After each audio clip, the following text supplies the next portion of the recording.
The Lady of the Fountain. King Arthur was at Caerlleon upon Usk, and one day he sat in his chamber, and with him were Owain the son of Urien, and Kynon the son of Clydno, and Kai the son of Cyner, and Gwenhwyvar and her handmaidens at needlework by the window. And if it should be said that there was a porter at Arthur's palace, there was none.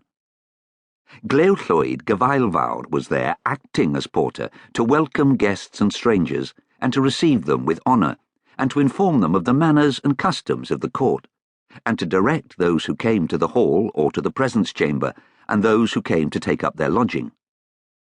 In the centre of the chamber, King Arthur sat upon a seat of green rushes, over which was spread a covering of flame-coloured satin, and a cushion of red satin was under his elbow. Then Arthur spoke. "If I thought you would not disparage me," said he, "I would sleep while I wait for my repast, and you can entertain one another with relating tales, and can obtain a flagon of mead and some meat from Kai." And the king went to sleep. And Kynon the son of Clydno asked Kai for that which Arthur had promised them. "I too will have a good tale, which he promised to me," said Kai.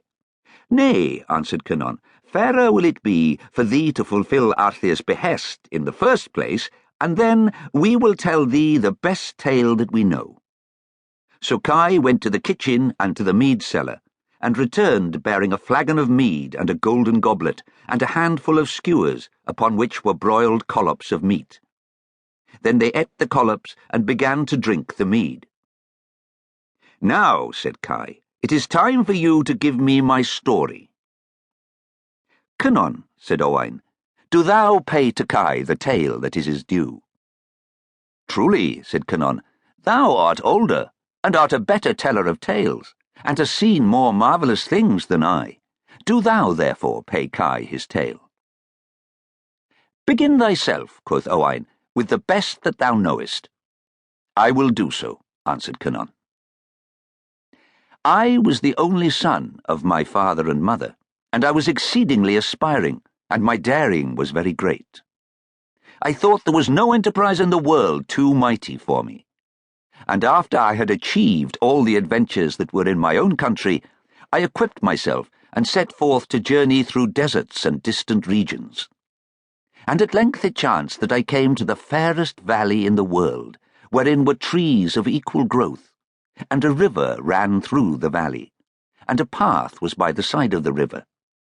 And I followed the path until midday, and continued my journey along the remainder of the valley until the evening. And at the extremity of a plain I came to a large and lustrous castle, at the foot of which was a torrent. And I approached the castle, and there I beheld 2 youths with yellow curling hair, each with a frontlet of gold upon his head, and clad in a garment of yellow satin, and they had gold clasps upon their insteps.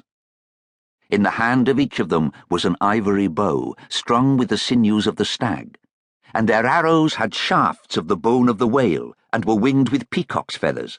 The shafts also had golden heads, and they had daggers with blades of gold, and with hilts of the bone of the whale, and they were shooting their daggers. And a little way from them I saw a man in the prime of life, with his beard newly shorn, clad in a robe and a mantle of yellow satin, and round the top of his mantle was a band of gold lace. On his feet were shoes of variegated leather, fastened by 2 bosses of gold. When I saw him, I went towards him and saluted him, and such was his courtesy that he no sooner received my greeting than he returned it. And he went with me towards the castle. Now there were no dwellers in the castle, except those who were in one hall. And there I saw 24 damsels embroidering satin at a window. And this I tell thee, Kai, that the least fair of them was fairer than the fairest maid thou hast ever beheld in the island of Britain. And the least lovely of them was more lovely than Gwenhwyvar, the wife of Arthur, when she has appeared loveliest, at the offering, on the day of the Nativity, or at the feast of Easter. They rose up at my coming, and 6 of them took my horse, and divested me of my armour. And 6 others took my arms, and washed them in a vessel, until they were perfectly bright. And the third 6 spread cloths upon the tables, and prepared meat.